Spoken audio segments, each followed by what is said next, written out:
할렐루야. 예수 부활하셨습니다. 그분의 생명이 내 생명이고 그분의 영광이 나의 영광이 되는 줄로 믿습니다. 예수님 부활하심으로 말미암아 우리의 부끄러움과 수치스러움과 죄에 대한 죄책의 문제들 주님께서 다 해결해 주시고 우리에게 참 기쁨과 평안과 생명의 약속 주시는 줄로 믿습니다. 기쁜 일이 있을 때는 서로 나눠야 됩니다. 나 혼자 기뻐하면 재미없습니다. 그죠? 그래서 우리 옆에 있는 분들, 앞뒤에 있는 분들이랑 같이 반가운 마음으로 자기가 할 수 있는 최고의 표현으로 예수님의 부활을 찬양하면서 서로 한번 인사하겠습니다. 예수 부활하셨습니다.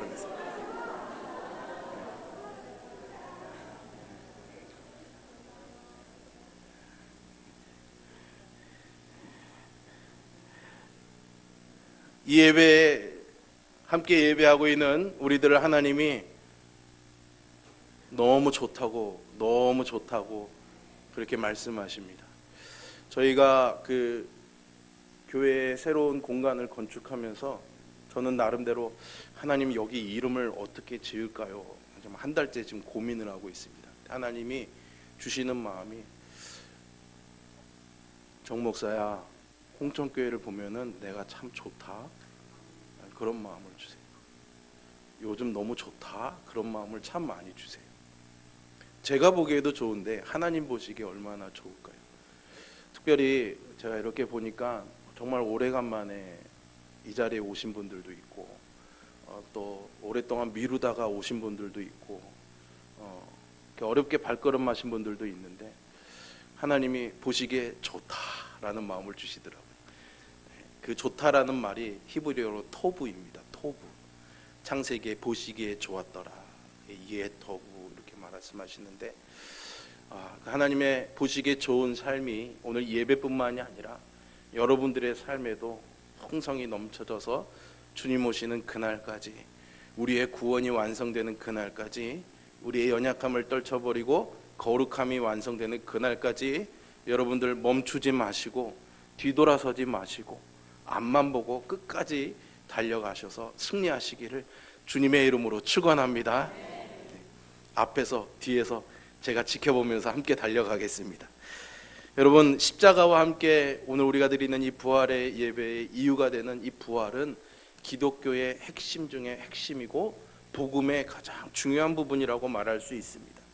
근데 우리는 이 부활의 이 진정한 의미를 사실은 잘 이해하지도 못한 채로 부활을 즐거워할 때가 있습니다. 부활이라는 말은 우리가 통상 일반적으로 쓸 때에는 무슨 경제 부활, 그죠? 정치 부활, 그런 의미로 많이 씁니다. 같은 단어이지만 이렇게 사회에서 쓰는 부활의 의미와 성경이 말하고 있는 이 부활의 본래의 의미는 차이가 있습니다. 그렇다면 성경이 말하고 있는 이 부활이 무엇이며 예수님의 부활은 과연 나에게 어떤 의미가 있는가?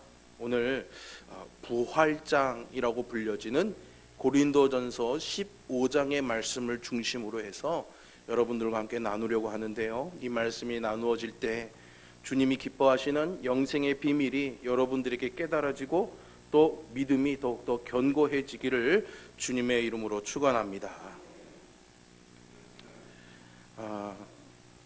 부활, 이것은 사람의 생명과 관계된 용어이지요. 글자 그대로 다시 살아난다라는 그런 뜻입니다. 그렇게 이 부활에는 반드시 전제가 하나 있습니다. 조건이 하나 있는 거죠. 뭘까요, 여러분? 바로 죽음입니다. 죽음이 있어야 부활이 있는 거지요. 부활의 기쁨이 있기 위해서는 우리에게는 십자가의 죽음이 있어야 되는 것처럼 말입니다. 여러분, 이 죽음이라는 것이 시대나 장소나 어떤 신분을 뛰어넘어서 모든 사람들에게 보편적인 사건입니다. 즉 누구에게나 예외 없이 일어난다라는 것이죠. 죽음을 피해갈 수 있는 사람은 이 세상에 아무도 없지 않습니까? 아무리 훌륭한 인격을 가진 성인이라고 할지라도, 어떤 종교를 만든 종교의 창시자라고 할지라도, 탁월한 철학가라고 할지라도 어느 누구도 이 죽음을 이기지 못하고 피해가지 못했습니다. 그러나 예수 그리스도께서는 십자가에서 단지 우리의 죄를 위해서 죽으시고 그것으로 끝나지 아니하시고 부활하심으로 죽음의 권세를 이기시고 승리하신 줄로 믿습니다.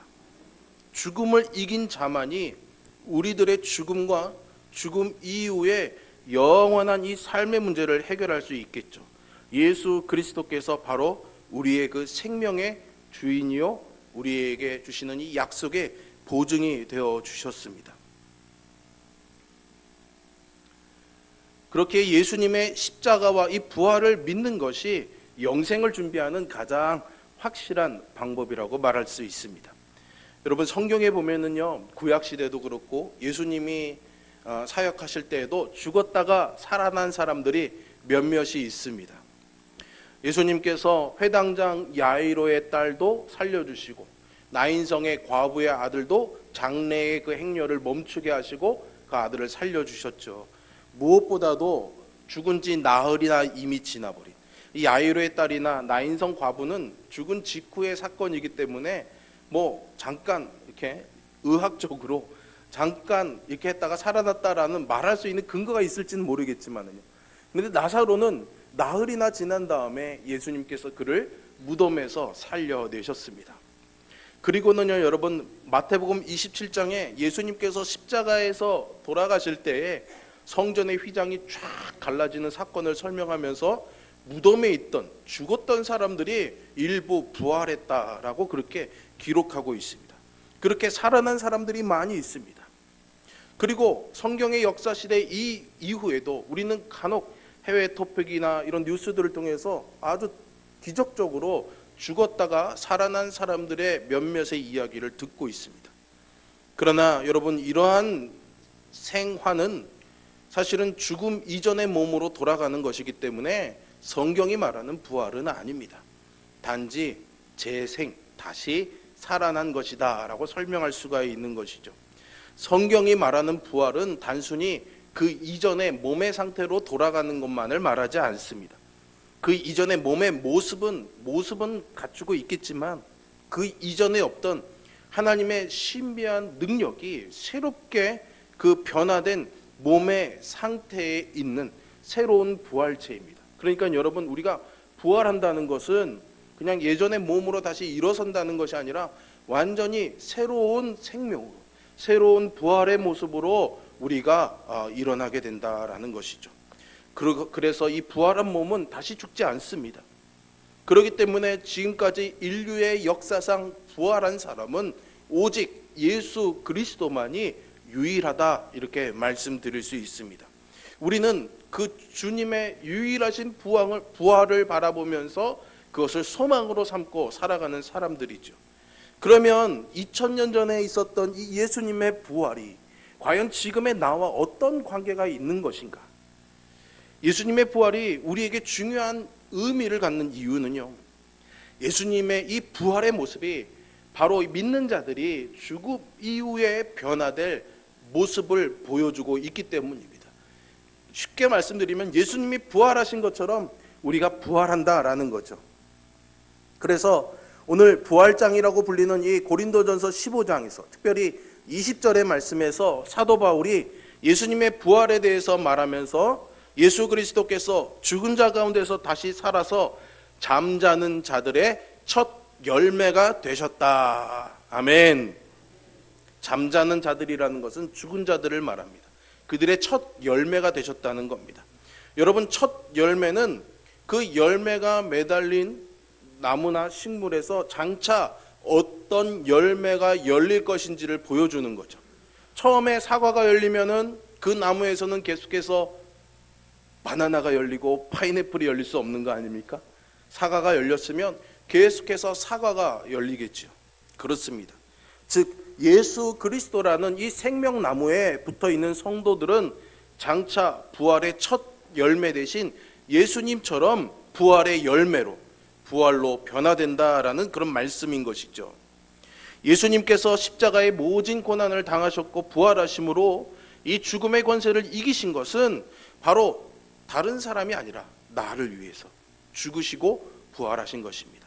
그렇기에 십자가와 부활이 나에게 죽을 수밖에 없는, 누구나 다 죽음이라는 이 숙명을 우리의 인생의 저 앞에다 이미 던져놓고 살아가고 있는데, 언젠가는 반드시 이 죽음을 우리가 맞닥뜨려야 되는데, 그것이 끝이 아니라, 그것이 마지막이 아니라, 그것으로 인해서 그 이후에 우리에게 영원한 생명의 약속이 된다고 하니, 여러분, 이것이 우리에게 소망이 되고 기쁜 소식 아니겠습니까? 너 이걸로 끝이야, 절망에 빠졌는데 아니야, 그 이후에 내가 너를 살려줄게, 이 약속을 받았다면 그게 기쁜 소식이죠. 그래서 십자가와 부활이 우리에게 기쁜 소식, 복음이 되는 것입니다. 그러면 우리가 언제, 성도들이 과연 언제 예수님과 같은 그 부활체의 모습으로 변화되는가? 성경은 그에 대해서 예수님이 공중에 재림하실 때다라고 말하고 있습니다. 그리고 그 순서는 죽은 자들이 먼저 변하고 그 이후에 살아있는 성도들이 변하는 거죠. 고린도전서 오늘 우리가 읽은 15장 51절과 52절을 보십시오. 보라, 내가 너희에게 비밀을 말하노니 우리가 다 잠잘 것이 아니요 마지막 나팔에 순식간에 호련히 다 변화하리니, 나팔 소리가 나매 죽은 자들이 썩지 아니할 것으로 다시 살고 우리도 변화하리라. 아멘. 또 다른 바울의 편지인 데살로니가 전서에서도 이와 같이 우리의 부활에 대해서 가르쳐주고 있습니다. 데살로니가 전서 4장 16절 17절의 말씀을 보십시오. 주께서 호령과 천사장의 소리와 하나님의 나팔로 치니 하늘로 쫓아 강림하시리니, 그리스도 안에서 죽은 자들이 먼저 일어나겠고 그 후에 우리 살아남은 자도 저희와 함께 구름 속으로 끌어올려 공중에서 주를 영접하게 하시리라. 아멘. 그리하여 우리가 항상 주와 함께 있으리라. 아멘. 부활의 목적이 무엇입니까? 주와 함께 있는 겁니다. 단지 영원한 죽지 않는 삶을 산다는 게 복이 아니라, 우리에게 그러한 영원한 삶, 부활을 허락하시는 이유가 무엇입니까? 주와 함께 하려 하는 것이죠. 그래서 영생은 그냥 오래 죽지 않고 사는 것이 아니라 주와 함께 사는 것이 영생입니다. 그러면 여러분, 우리는 지금도 영생의 삶을 사는 줄 믿으시기를 바랍니다. 주와 동행하는 것, 그것이 우리에게는 영생의 삶인 것이죠. 여기서 잠깐 우리가 부활과 관련해서 사람이 죽은 후에 과연 어떤 일이 일어나는가, 이것을 좀 이해해보고 넘어가려고 합니다. 사람이요, 죽으면 누구를 막론하고 다 호흡이 멎죠. 숨이 멈춥니다. 그래서 죽게 됩니다. 그러면 영혼과 육체가 나누어지게 됩니다. 그리고 그 육신은 화장을 하든지 매장을 하든지 흙으로 돌아가게 됩니다. 그리고 예수님을 믿는 성도들의 영혼은 주님이 다시 오시는 그 재림의 때까지 낙원에 가는 거죠. 그럼 불신자들은 어디로 가겠습니까? 지옥으로 가게 되는 겁니다. 영원한 심판에 들어가서 극한의 고통을 받게 되는 것이죠. 예수님께서 이것을 부자와 나사로의 이야기로 제자들에게 아주 잘 설명해 주셨습니다. 예수님이 다시 오시기 전까지 머무는 이 낙원과 지옥에서, 어떤 낙원에서 지옥으로, 지옥에서 낙원으로 우리가 가는 길이 바뀌거나 그렇게 이동하는 것이 결코 허락되지 않습니다. 여러분, 천주교에서는 천국과 지옥, 그리고 연옥의 개념이 있습니다. 그래서 지옥에 갈 만큼 죽을 죄는 아니지만, 근데 여러분, 여기서부터가 어폐가 있습니다. 죄가 있으면 무조건 하나님의 심판 아래에 있는 것이죠. 심한 죄가 아니면은 용서받을 만한 죄다라겠죠. 그런 사람은 바로 지옥으로 가지 않고 어디로 갑니까? 연옥에 머무는 겁니다. 거기서 죄 씻음을 받으면은 다시 천국으로 갈 수 있다라는 거죠. 그 죄 씻음의 과정을 살아있는 사람들이 하는 겁니다. 열심히 기도하고 봉사하고 선을 행하면 죽은 내 아버지가 연옥에서 천국으로 가는 거죠. 여러분, 이건 거짓입니다. 속임수입니다. 성경은 결코 그 중간에 어떤 것도 우리에게 설명해 주지 않고 있습니다. 우리에게는 천국과 지옥만이 있죠.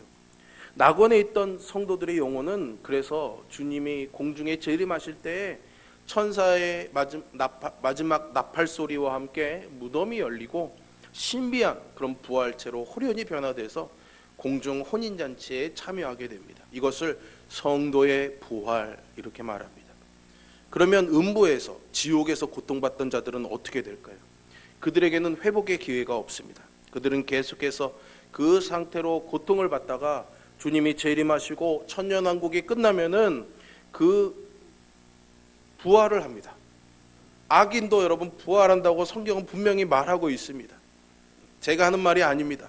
성경에 찾아보십시오. 악인도 부활합니다. 그러나 그 부활은 영생의 부활이 아닙니다. 심판을 위한 부활입니다. 백보자 앞에서, 하나님 보좌 앞에서 심판받기 위해 부활해서 결국은 영원한 불못지옥에 던져져 죽게 되는 거죠. 영원히 이것을 반복하게 되는 겁니다.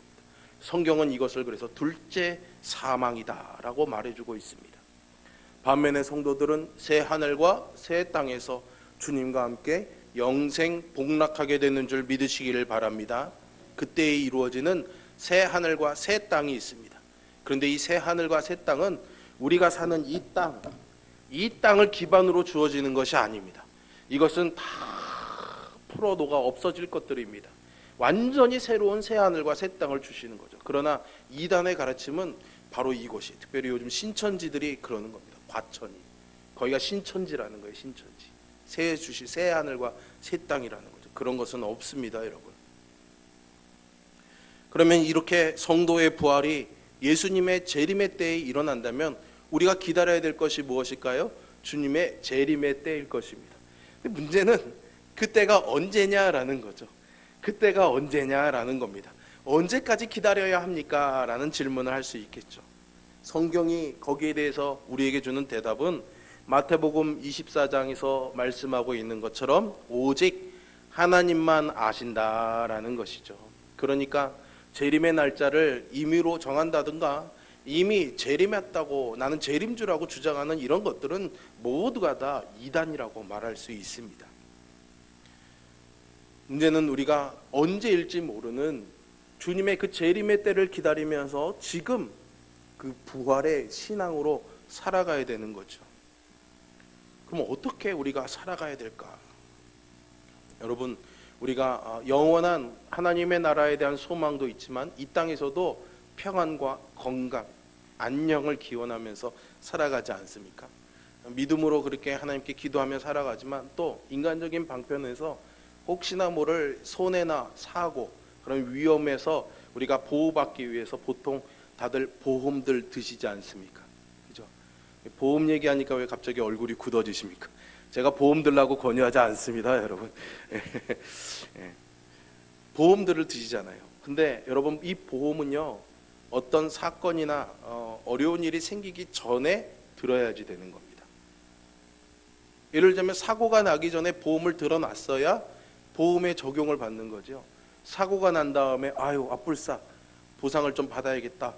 나 이 사고가 나서 보험 들 테니 보상해 주시오. 그러면은 보상이 됩니까? 안 됩니까? 안 됩니다. 저는 이것과 마찬가지라고 생각합니다. 우리가 이 땅에 살아가는 동안 영원한 생명, 하나님의 이 약속을 믿고 믿음의 보험을 들어야 된다라는 거죠. 그게 바로 믿음인 것입니다. 예수 그리스도를 마음에 믿고 영접하고 주님을 따라가는 삶을 살아가는 것이죠. 여러분, 죽은 이후에는 우리에게 그런 기회가 없습니다. 그리고 보험을 들고 나서 보험을 해약하지 않으면 그 효력이 계속해서 가는 것처럼 우리는 예수님의 생명나무에 붙어 있어야 될 줄로 믿습니다. 바로 예수 그리스도께 붙어 있는 것이 열매 맺는 비결이고 구원이 유지되고 영생이 보장되는 방법이죠. 요한복음 15장에서 예수님이 나는 포도나무다 라고 말씀하십니다. 그러면서 우리 보고는 너희는 가지다 라고 말씀하시죠. 그래서 내 안에 있어라, 내 안에 있어라, 나에게 붙어 있으면 너희가 열매 맺는다 라고 약속해 주시죠. 이것이 이러한 비유입니다. 이처럼 예수 그리스도 안에서 우리에게는 죽음 이후에 영원한 생명이 보장되어 있습니다. 이것을 깨달은 사람은 죽음이 두렵지 않습니다. 그래서 죽음 앞에서도 믿음 앞에 당당한 것이죠. 초대교회 성도들이 맹수들 앞에서도 담대하게 불타는 화영장 속에서도 찬송을 부르면서 순교할 수 있었던 이유는 이들에게 바로 이러한 부활 신앙이 있었기 때문입니다.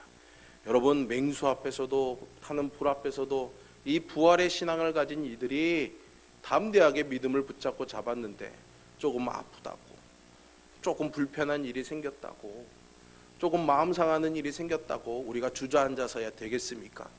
여러분 힘내시기를 바랍니다. 부활의 소망이 우리를 일으켜 줍니다. 그래서 오늘 이 부활장의 마지막 결론에서 오늘 본문의 말씀은 우리에게 권면하고 있는 겁니다. 이 권면을 부활절인 오늘 우리에게 주시는 주님의 마음이라고 저는 믿습니다. 그 주님의 음성을 듣는 그런 심정으로 오늘 본문 58절의 말씀, 나에게 주시는 주님의 말씀, 나에게 들려주시는 주님의 음성으로 생각하며 한번 우리 같이 한번 읽어보겠습니다. 그러므로 내 사랑하는 형제들아, 견고하며 흔들리지 말며 항상 주의 일에 더욱 힘쓰는 자들이 되라. 이는 너희 수고가 주 안에서 헛되지 않은 줄 알미니라. 아멘. 너의 수고가 주 안에서 헛되지 않은 줄 주님이 아신답니다. 여러분 애쓰고 발버둥 쳐도 한 걸음 나아가지 못하는 것 같고, 믿음의 진보도 이루어지지 않는 것 같고, 여전히 제자리 걸음인 것 같지만 여러분 그런 가운데 알게 모르게 여러분들은 점점 주님께 가까이 가고 있습니다. 여러분 그러니 흔들리지 마시기를 바랍니다. 의심하지 마시기를 바랍니다. 주저앉아 계시지 마시기를 바랍니다. 힘내십시오. 힘내십시오. 주님이 함께 하실 것입니다. 기도하겠습니다.